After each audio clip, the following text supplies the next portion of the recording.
The movies do it. TV does it. Why don't you do it? Many years ago, the Philadelphia Evening Bulletin was being maligned by a dangerous whispering campaign. A malicious rumor was being circulated. Advertisers were being told that the newspaper was no longer attractive to readers because it carried too much advertising and too little news. Immediate action was necessary. The gossip had to be squelched.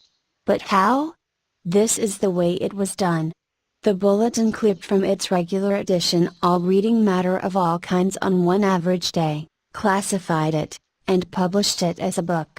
The book was called One Day. It contained 307 pages, as many as a hard-covered book, yet the bulletin had printed all this news and feature material on one day and sold it, not for several dollars, but for a few cents. The printing of that book dramatized the fact that the bulletin carried an enormous amount of interesting reading matter. It conveyed the facts more vividly, more interestingly, more impressively, than pages of figures and mere talk could have done. This is the day of dramatization. Merely stating a truth isn't enough. The truth has to be made vivid, interesting, dramatic.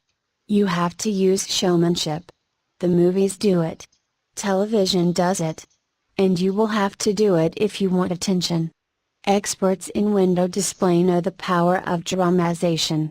For example, the manufacturers of a new rat poison gave dealers a window display that included 2 live rats. The week the rats were shown, sales zoomed to 5 times their normal rate. Television commercials abound with examples of the use of dramatic techniques in selling products. Sit down one evening in front of your television set and analyze what the advertisers do in each of their presentations. You will note how an antacid medicine changes the color of the acid in a test tube while its competitor doesn't, how one brand of soap or detergent gets a greasy shirt clean when the other brand leaves it gray. You'll see a car maneuver around a series of turns and curves, far better than just being told about it. Happy faces will show contentment with a variety of products. All of these dramatize for the viewer the advantages offered by whatever is being sold, and they do get people to buy them. You can dramatize your ideas in business or in any other aspect of your life. It's easy.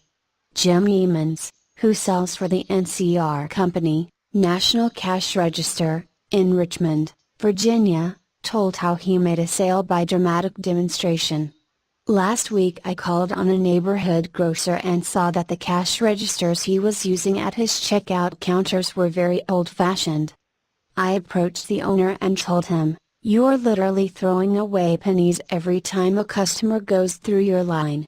With that I threw a handful of pennies on the floor. He quickly became more attentive. The mere words should have been of interest to him, but the sound of pennies hitting the floor really stopped him. I was able to get an order from him to replace all of his old machines. It works in home life as well. When the old-time lover proposed to his sweetheart, did he just use words of love? No. He went down on his knees. That really showed he meant what he said. We don't propose on our knees anymore, but many suitors still set up the romantic atmosphere before they pop the question. Dramatizing what you want works with children as well. Joe B. Fant, Jr., of Birmingham, Alabama, was having difficulty getting his 5-year-old boy and 3-year-old daughter to pick up their toys, so he invented a train. Joey was the engineer, Captain Casey Jones, on his tricycle. Janet's wagon was attached, and in the evening she loaded all the coal on the caboose, her wagon, and then jumped in while her brother drove her around the room. In this way the room was cleaned up, without lectures, arguments or threats. Mary Catherine Wolf of Mishawaka, Indiana, was having some problems at work and decided that she had to discuss them with the boss. On Monday morning she requested an appointment with him but was told he was very busy and she should arrange with his secretary for an appointment later in the week. The secretary indicated that his schedule was very tight, but she would try to fit her in. Miss Wolf described what happened. I did not get a reply from her all week long. Whenever I questioned her, she would give me a reason why the boss could not see me. Friday morning came and I had heard nothing definite. I really wanted to see him and discuss my problems before the weekend, so I asked myself how I could get him to see me. What I finally did was this. I wrote him a formal letter. I indicated in the letter that I fully understood how extremely busy he was all week, but it was important that I speak with him. I enclosed a form letter and a self-addressed envelope and asked him to please fill it out or ask his secretary to do it and return it to me. The form letter read as follows: Miss Wolf, I will be able to see you on a.m/p.m. I will give you minutes of my time. I put this letter in his in-basket at 11 a.m. At 2 p.m. I checked my mailbox. There was my self-addressed envelope. He had answered my form letter himself and indicated he could see me that afternoon and could give me 10 minutes of his time. I met with him, and we talked for over an hour and resolved my problems. If I had not dramatized to him the fact that I really wanted to see him, I would probably be still waiting for an appointment. James B. Boynton had to present a lengthy market report. His firm had just finished an exhaustive study for a leading brand of cold cream. Data were needed immediately about the competition in this market. The prospective customer was one of the biggest and most formidable men in the advertising business. And his first approach failed almost before he began.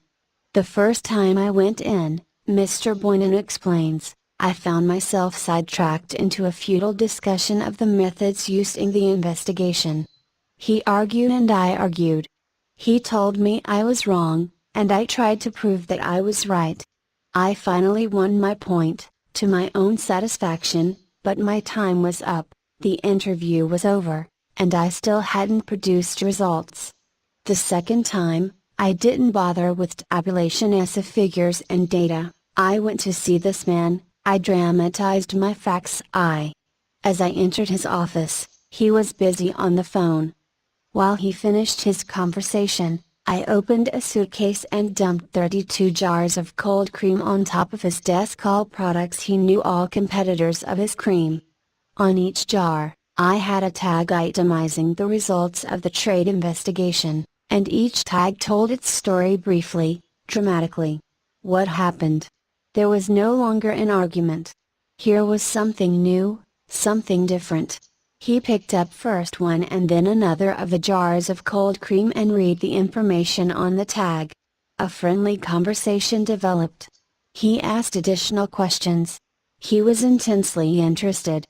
He had originally given me only 10 minutes to present my facts, but 10 minutes passed, 20 minutes, 40 minutes, and at the end of an hour we were still talking.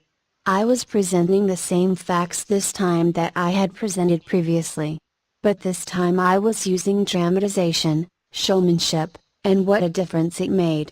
Principle 11, Dramatize our ideas.